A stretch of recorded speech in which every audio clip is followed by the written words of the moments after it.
General Mamun খালেদের দুর্নীতি অপকর্মের যে প্রতিবেদন আধা ঘন্টাও পোর্টালে রাখা যায়নি।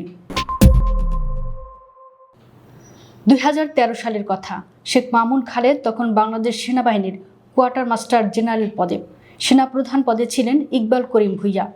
সেনাপ্রধানের সঙ্গে দ্বন্দ্বের জের হিসেবে 2013 সালের মার্চে ডিজিএফআই এর ডিজি পদ থেকে সরিয়ে তাকে কিউএমজি পদে দেওয়া হয়। তবে তৎকালীন প্রধানমন্ত্রী শেখ হাসিনা কোনো ক্রমেই মামুন খালেদকে সরাতে চাইছিলেন না, কারণ 111 থেকে আওয়ামী লীগের ক্ষমতায় আসা পর্যন্ত শেখ মামুন খালেদ অত্যন্ত গুরুত্বপূর্ণ ভূমিকা পালন করেছেন। একদিকে বিএনপিকে নানা কৌশলে ধোঁকা দিয়েছেন, ঘায়েল করেছেন, অন্যদিকে আওয়ামী লীগের ক্ষমতায় আসার পথ মসৃণ করেছেন। অবৈধ ভিওআইপি ব্যবসা ওই সময় অত্যন্ত রমরমা। শেখ মামুন খালেদ ডিজিএফআই এর গুরুত্বপূর্ণ পদে থেকে অবৈধ ভিওআইপি ব্যবসা থেকে শত শত কোটি টাকা হাতিয়ে নিয়েছেন। এই অর্থ শেখ হাসিনাকেও নির্বাচনের সময় থেকে দিয়েছেন। এতে মেজর জেনারেল অবসরপ্রাপ্ত তারিক আহমেদ সিদ্দিকেরও সমন্বয় ছিল। লেফটেন্যান্ট জেনারেল অবসরপ্রাপ্ত শেখ মামুন খালেদ কর্নেল থাকাকালেই 111-এর শুরুতে মইনুল আহমেদের পছন্দে ডিজিএফআইতে পরিচালক পদে পদায়ন পান। তিনি তখন জনসংযোগ বিভাগের দায়িত্বে ছিলেন। মঈন মাসুদ দ্বন্দ্বে ব্রিগেডিয়ার জেনারেল ফজলুল বারী আউট হয়ে যাওয়ার পর ওই চেয়ারে বসেন। ইতিমধ্যে ব্রিগেডিয়ার জেনারেলের পদেও পদোন্নতি পান। এরপরে মেজর জেনারেলের পদে পদোন্নতি পান।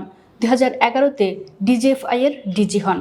2009 সালে আওয়ামী লীগ ক্ষমতায় আসার পর ডিজিএফআই এর পরিচালক এবং পরবর্তীতে ডিজি পদে থেকে শেখ মামুন খালেদ বিরোধী দল দমনে নতুন নতুন কৌশল উদ্ভাবন করেন। এর মধ্যে অন্যতম হল আয়নাঘর এবং গুম খুনের প্রবর্তন। জেনারেল মামুন খালেদ ডিজিএফআই এর ডিজি পদে ছিলেন 2011 থেকে 2013 পর্যন্ত। তার হাত দিয়েই মূলত আয়নাঘর এবং গুমের মতো নৃশংস কার্যক্রম চালু হয়।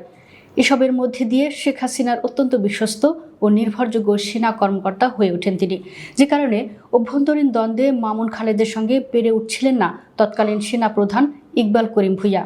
কিন্তু শেখ হাসিনা না চাইলেও সরকারের দুর্বল অবস্থায় এক পর্যায়ে সেনাপ্রধানের চাপে পড়ে মামুন খালেদকে ডিজিএফআই পদ থেকে সরাতে বাধ্য হন। এতে অবশ্য আরেক প্রভাবশালী সেনা কর্মকর্তা আকবর হোসেনেরও ভূমিকা ছিল। এই মামুন খালেদই 2011 সালে ডিজিএফআই পদে থাকাকালে শীর্ষনিউজ.com ও সাপ্তাহিক শীর্ষ কাগজ সম্পাদক ইকরামুল হককে মিথ্যা মামলায় গ্রেফতারে মূল ভূমিকা পালন করেন।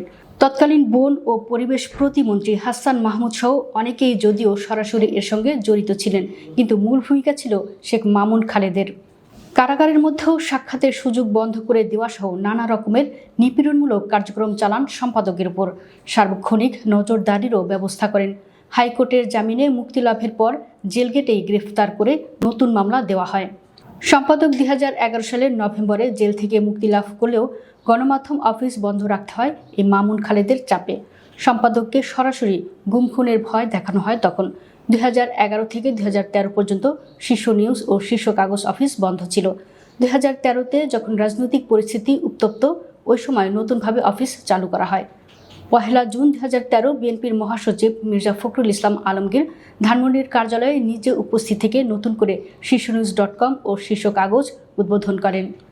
4 আগস্ট 2013 শীর্ষনিউজ.com এর পোর্টালে শেখ মামুন খালেদের নানা দুর্নীতি অপকর্ম নিয়ে একটি প্রতিবেদন প্রকাশিত হয়, বহুরূপী এক জেনারেলের নানা অপকর্ম শিরোনামে। তিনি তখন মেজর জেনারেল পদমর্যাদায় কিউএমজি পদে। ওই দিন সকাল 11টায় শীর্ষনিউজ.com এর পোর্টালে প্রতিবেদনটি আপলোড করা হয়। আপলোডের পরপরই ব্যাপক চাপ সৃষ্টি হতে থাকে নিউজটি ডিলিট বা প্রত্যাহারের জন্য। আধা ঘন্টারও কম সময়ের মধ্যে সম্পাদকের বাসা থেকে স্ত্রী ও মেয়ে ফোন করে কাঁদতে থাকেন। ফোনে তাদের হুমকি দেওয়া হয়, বলা হয় নিউজ প্রত্যাহার না করা হলে সম্পাদককে গুম করে ফেলা হবে। স্ত্রী এবং মেয়ের কান্নায় সম্পাদক বাধ্য হন প্রতিবেদনটি তাৎক্ষণিকভাবে পোর্টাল থেকে তুলে নিতে।